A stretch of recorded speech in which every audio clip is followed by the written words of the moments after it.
Episode 15-র প্রথমে Xi'an বিকংয়ের সাথে বসে কাঁদতে কাঁদতে নিজের মনের কথা বলতে থাকে।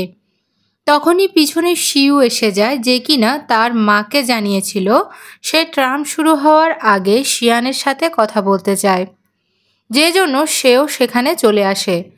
তখন সে শিয়ান আর বিকংকে সেখানে দেখে নেয়। শিয়ান বিকংকে জানায় সে অনেক টায়ার্ড হয়ে গেছে, কিন্তু এটা যেহেতু তার সিদ্ধান্ত ছিল তাই সে আর কাউকে ব্লেম করতে পারবে না। এসব সে নিজের ড্রিম আর শিউর জন্য করেছে, কিন্তু তার আর শিউর মধ্যে অনেক তফাৎ রয়েছে। শিউ অনেক ব্রিলিয়েন্ট আর ইন্টেলিজেন্ট, এর দিক দিয়ে তাদের মধ্যে অনেক তফাৎ রয়েছে।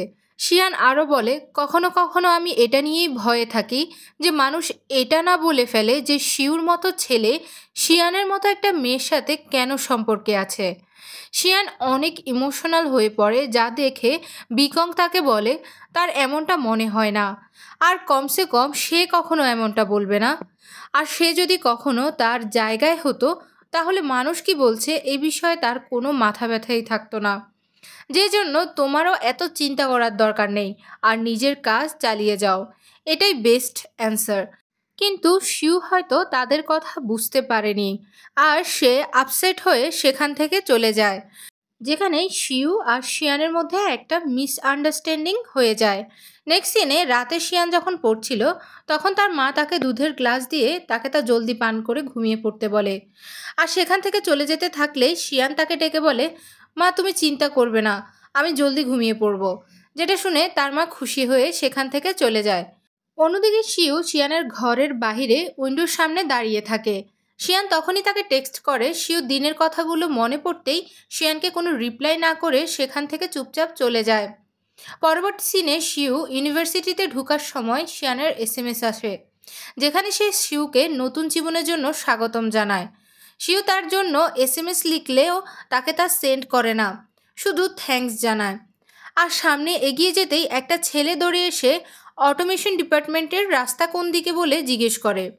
শিউ তাকে জানায় সেও সেটা জানে না। পরবর্তীতে সে জানায় সেও অটোমেশনের নতুন। তখন তারা পরিচিত হয়ে একই সাথে সেখান থেকে চলে যায়। শিউ যখন ক্লাসে ছিল তখন তাদের টিচার তাদেরকে লেকচার দেওয়ার সময় বলে, আমি আশা করছি তোমরা কখনো তোমাদের রেসপন্সিবিলিটি ভুলে যাবে না। অন্যদিকে শিয়ানের সামনে বসে থাকা ছেলে মেয়ে দুটি শিয়ান আর শিউর মতোই আচরণ করছিল। শিয়ানের তার আগের দিনগুলোর কথা মনে পড়ে যায়, আর সে অনেক আপসেট হয়ে পড়ে। অন্য সিনে একটা ছেলে প্রফেসর এর সাথে দেখা করে আর একটা প্রজেক্ট দেখাতে থাকে। প্রফেসর তাকে তা প্রজেক্ট পরবর্তী লেকশনে শো করার জন্য বলে। সেখান থেকে চলে যাওয়ার সময় সামনে শিউর সাথে দেখা হয়ে যায়, যেখানে সে শিউকে দেখে খুশি হয়ে তার সাথে কথা বলতে থাকে। জ্যাংফাই ওদের কথা শুনতে থাকে, যে কারণে সে শিউর বাবার স্ক্যান্ডেল সম্পর্কেও জেনে যায়। প্রফেসর চলে যেতেই শিউর কাছে শিয়ানের টেক্সট আসে, যেখানে সে বলে সে কি অনেক খারাপ, কিন্তু শিউ কোনো রিপ্লাই না করেই সেখান থেকে চলে যায়। পরবর্তী সিনে শিউ নিজের ক্লাসে আইডিয়া দিচ্ছিল, তখন সেখানে লুফাই নামের একটা মেয়ে বলে, আমাদের ক্লাসে এত হ্যান্ডসাম একটা ছেলে আছে, দেখবে সে আমারই হবে। অন্যদিকে শিয়ান শেরির সাথে ফোনে কথা বলছিল। শেরি জানায় সেও তো একটা ইউনিভার্সিটির স্টুডেন্ট, কিন্তু সে তো এত ব্যস্ত না। শিউ এত ব্যস্ত কেন? পরে শেরি শিয়ানকে ন্যাশনাল হলিডের দিনে শিউর ইউনিভার্সিটি গিয়ে তাকে সারপ্রাইজ দেওয়ার কথা জানায়। শিয়ানও অনেকক্ষণ ভেবে চিন্তা করার পর রাজি হয়ে যায়। পরবর্তী সিনে শিয়ানকে আমরা শিউর ইউনিভার্সিটিতে তাকে খুঁজতে দেখি। অন্যদিকে শিউ কোথাও যাচ্ছিল, তো সেখানে লুফাই চলে আসে। সে নিজের পরিচয় দেওয়ার পর শিউর সাথে বন্ধুত্ব করতে চায়। শিউকে অকওয়ার্ড ফিল করতে দেখে সে বলে সে শিউর কাছে বন্ধুত্ব করতে চায়, কারণ সে শিউর সাথে পড়তে চায়। শিউ তাকে সরি বলে সেখান থেকে চলে যায়। অন্য সিনে প্রফেসর স্টুডেন্টদেরকে ল্যাব দেখাচ্ছিল। সেখানে শিউ চলে আসে আর লেট করার কারণে সরি জানায়। তখন প্রফেসর শিউকে গ্রুপ লিডার ঘোষণা করে সেখান থেকে চলে যায়। শিউ পিসি অন করতেই সেখানে লুফাই চলে আসে আর তার পাশে দাঁড়িয়ে পড়ে। শিউ পিসি অন করতেই কেউ একজন তার বাবার স্ক্যান্ডেল সম্পর্কে পোস্ট করে দিয়েছিল দেখে সে অনেক আপসেট হয়ে যায়, যা কিনা অনেক স্টুডেন্ট দেখে ফেলেছিল, আর তারা শিউর বাবার সম্পর্কে নানান মন্তব্য করতে থাকে। আর বলে এই ফ্রডের ছেলেকে কেন এই ইউনিভার্সিটিতে অ্যাডমিশন দেওয়া হয়েছে। এসব জ্যাংফাই করেছিল, যা সম্পর্কে শিউ জেনে যায় আর তার সাথে এই বিষয়ে কথা বলতে যায়, যেখানে জ্যাংফাই বলে তুমিও এসব করিও না যা তোমার বাবা করেছে। শিউ এটা শুনে রেগে যায় আর তাদের সাথে একে অপরের লড়াই লেগে যায়। সেখানে লুফাই ওদেরকে ছাড়াতে যায় আর সে ধাক্কা খেয়ে পড়ে যায়। শিউ তাকে জিজ্ঞেস করে সে ঠিক আছে কিনা। সে জানায় সে তার পায়ে ব্যথা পেয়েছে। শিউ তাকে ইনফার্মারিতে নিয়ে যায়। তখনই শিয়ান তাকে দেখে ফেলে আর তার মিসআন্ডারস্ট্যান্ডিং হওয়ায় সে সেখান থেকে চলে যায়। গাড়িতে বসে শিয়ান শিউকে জানায় সে যেহেতু এখন অনেক হার্ডওয়ার্ক করবে, তাই সে এখন আর শিউর সাথে যোগাযোগ করতে পারবে না। এই লিখেই সে অনেক কান্নায় ভেঙে পড়ে। ঘরে পৌঁছে শিয়ান শিউর সম্পর্কে চিন্তা করতে থাকে আর বলে আরও 1 বছর পড়াটা আমার এমন সিদ্ধান্ত ছিল যে আমাদের সম্পর্কটাই নড়বড়ে হয়ে গিয়েছে। আমি সবার থেকে আলাদা হয়ে গিয়েছি। আমি ভেবেছি সব ঠিক হয়ে যাবে, কিন্তু আমি ভুলে গিয়েছি তুমি নিজের নতুন জীবন অলরেডি শুরু করে দিয়েছো। এর পরের সিনগুলোতে আমাদেরকে সিউ আর শিয়ানের কাজগুলো দেখানো হয়। তারা কোনো যোগাযোগ ছাড়াই চুপচাপ নিজেদের জীবন কাটাচ্ছিল। পরের সিনে এক রাতে শিয়ান পড়ার সময় রেডিও থেকে প্রচারে বলা হয় আমরা ডিসেম্বর 2012-তে চলে এসেছি। 2012-তে পৃথিবী ধ্বংস হয়ে যাবে। যদি সত্যিই এমন হয় তাহলে ওই দিন কি হবে?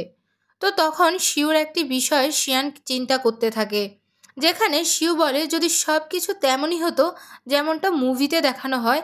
তো তখন শিয়ান বলে যদি এমন হয় তাহলে সে সেদিন ফায়ারওয়ার্কস দেখতে দেখতে ডেথকে ফেস করতে চায়। শিয়ান তখন বাইরে ফায়ারওয়ার্কস দেখতে পায়। অবাক হয়ে দৌড়াতে দৌড়াতে সে এক জায়গায় এসে পড়ে, যেখানে সে শিউর ব্যাজ খুঁজে পায়, যেটা দেখে সে কাঁদতে থাকে আর একই সাথে অনেক খুশিও হয়ে পড়ে।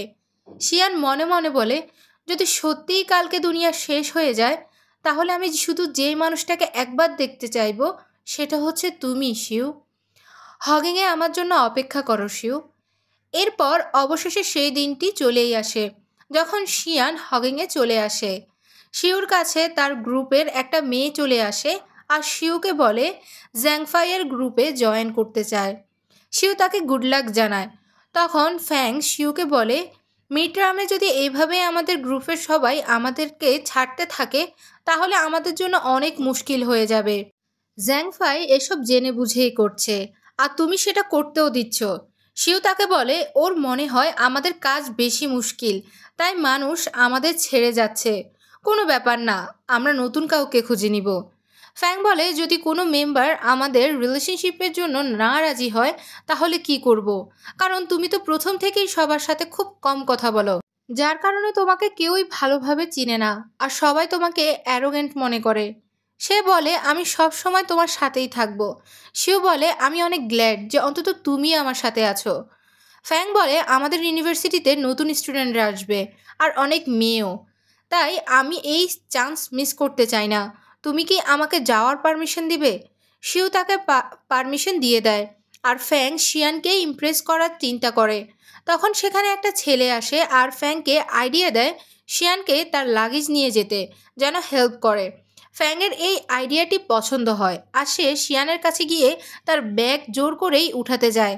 আর তখন সেখানে ওই ছেলেটি চলে আসে আর ফ্যাংকে কথা শোনাতে থাকে আর শিয়ানের সামনে নিজেরই প্রশংসা করতে থাকে, কিন্তু শিয়ান সেখান থেকে পালিয়ে যায়। এরপর আমাদেরকে প্রথম পার্টের সিন দেখানো হয় যখন শিয়ান বয়েজ হোস্টেলে যেতে চেয়েছিল, কিন্তু একটা মহিলা তাকে আটকাচ্ছিল। তখন শিয়ান বাইরে দাঁড়িয়ে শিউকে ডাকতে থাকে। তখন সেখানে কিছু স্টুডেন্টরা শিয়ানের ভিডিও বানাতে থাকে, যা শিউ দেখে দৌড়ে শিয়ানের কাছে পৌঁছে যায় আর পৌঁছাতে পৌঁছাতে চিন্তা করতে থাকে যে সিক্রেট আমি আমার মনে লুকিয়ে রেখেছি সেটা একদিন আবার খুলে গিয়েছে। আমার মনে হয়েছে আমি সব ভুলে গেছি, কিন্তু সে হয়তো আমাকে এটাই বলতে এসেছে যে আমি কিছুই ভুলিনি। এখন শিয়ানের কাছে গিয়ে তাকে সাথে করে নিয়ে এসে এক জায়গায় বসে পড়ে। শিয়ান বলে তুমি আমার কল এসএমএসের রিপ্লাই করছিলে না, আমি ভেবেছি তুমি আমাকে আর দেখতে চাও না। শিউ বলে সে তার নাম্বার চেঞ্জ করেছে, যা সে শিয়ানকে জানায়নি। শিয়ান জানায় আমি তোমাকে কিছু বলতে চাই, আমি তোমাকে পছন্দ করি। তুমি কি কখনো আমাকে পছন্দ করতে? শিউ বলে, আমি এই মুহূর্তে কোনো রিলেশনশিপে জড়াতে চাচ্ছি না। আমার দেরি হচ্ছে, যার কারণে তোমার এখন এখান থেকে যাওয়া উচিত। ফিউচারের জন্য হার্ডওয়ার্ক করো, কিন্তু আমার কাছে দ্বিতীয়বার আর এসো না। এটা বলে উঠে যেতেই শিয়ান তাকে ধরে বলে, আমরা হগিংয়ে একসাথে আসার সিদ্ধান্ত নিয়েছিলাম, আর আমি সেজন্য অনেক হার্ডওয়ার্ক করেছি। আমি শুধু এতটুকুই জানতে চাই যে তুমি কি কখনো আমাকে পছন্দ করতে? শিউ বলে, তাতে কিছুই যায় আসে না, আমাদের নিজস্ব জীবন আছে। শিয়ান বলে, তাতে কি হয়েছে? শিয়ান তাকে সেই রোবট দিয়ে বলে, তোমার কি আমার সিক্রেট মনে আছে? শিউ নিজে দেরি হয়ে যাচ্ছে বলে সেখান থেকে চলে যায়। নেক্সট সিনে শিউকে হসপিটালে দেখানো হয়, যেখানে সে নার্সকে একটা পেশেন্টের বিল সম্পর্কে জিজ্ঞেস করে, যে বিল পে হয়ে গিয়েছে কিনা। নার্স জানায় বিল পে হয়নি, জলদি পে করে দিবেন প্লিজ। শিউ এটা শুনে আপসেট হয়ে যায়, আর তখন তার মনে পড়ে সে শিয়ানের কাছে ফায়ার ওয়ার্কসের জন্য গিয়েছিল, কারণ তার এটা উইশ ছিল। আর তখনই সেখানে তার কল আসে, যেখানে তার মা জানায় তার বাবা অসুস্থ হয়ে পড়েছে, যে কারণে শিউ সেখান থেকে নিজের ব্যাচ রেখেই চলে যায়। শিউ বলে, আমি তো নিজের ফ্যামিলিকেই প্রোটেক্ট করতে পারছি না, আর শিয়ানকে কি প্রোটেক্ট করব। অন্যদিকে শিয়ান নিজের রুমমেটদের সাথে মিট করে, যেখানে সবাই শিউর ম্যাটারের কারণে তাকে অলরেডি চিনে গিয়েছিল। সবাই তার সাথে পরিচিত হয়, আর ফ্যাং নামের একটি মেয়ে বলে, আমাদের ইউনিভার্সিটির দুটি পপুলার ছেলে আছে, একজন হচ্ছে জ্যাংফাই, আরেকজন হচ্ছে তোমার শিউ। জিয়াইউ নামের একটা মেয়ে বলে, জ্যাংফাই সম্পর্কে শুনেছি, কিন্তু শিউ সম্পর্কে শুনিনি। ফ্যাং নামের মেয়েটি বলে, তারা দুজনেই একে অপরের অপোজিট, একজন আইস তো আরেকজন ফায়ার। তখন তারা রোবট কম্পিটিশনের জন্য যে প্রোগ্রামটি হবে সেটির কথা বলতে থাকে। জ্যাংফাই জিতবে নয়তো শিউ। শিয়ান বলে, আমিও তোমাদের সাথে যাব। অন্য সিনে শিউ যখন ওই রোবটটি দেখছিল, তখন সে সেখানে একটি নোট খুঁজে পায়, যেখানে শিয়ান নিজের ডায়েরির যে ওয়েবসাইটটি ছিল তার পাসওয়ার্ড লিখে রেখেছিল। তখন শিউ সেটা বের করে পড়তে থাকে, আর তার সাথে সে অঝরে কাঁদতে থাকে। নেক্সট সিনে শিউ যখন তার বাবার কাছে ছিল, তখন সেখানে তার মা চলে আসে।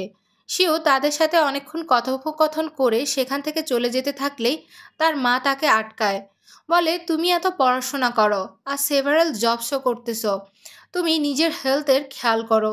শিউ তার মাকে আশ্বস্ত করে আবার আসবে বলে সেখান থেকে চলে যায়। অন্য সিনে কম্পিটিশনের উইনারের নাম ঘোষণা করা হয়, আর জ্যাংফাই জিতে যায়। ফ্যাং শিউকে বলে, যদি তুমি ভালোভাবে প্রিপারেশন নিতে তাহলে তুমিও জিততে। শিউ তাকে বলে, আমাদের এখন যাওয়া উচিত, আর তারা তখন সেখান থেকে চলে যায়। তখন শিয়ান জ্যাংফাইয়ের কাছে যায় আর বলে, তুমি শিউর ক্লাসমেট, আমি শিউর সাথে দেখা করতে চাই। জ্যাংফাই জানায়, আমরা ক্লাসমেট হলেও বন্ধু নই, তুমি ভুল মানুষের কাছে এসেছো। এটা বলে সেও চলে যায়, আর শিয়ান কিছু একটা চিন্তা করতে থাকে। তখনই এই সিনটা দেখিয়ে এই এপিসোডটি এখানে শেষ করা হয়।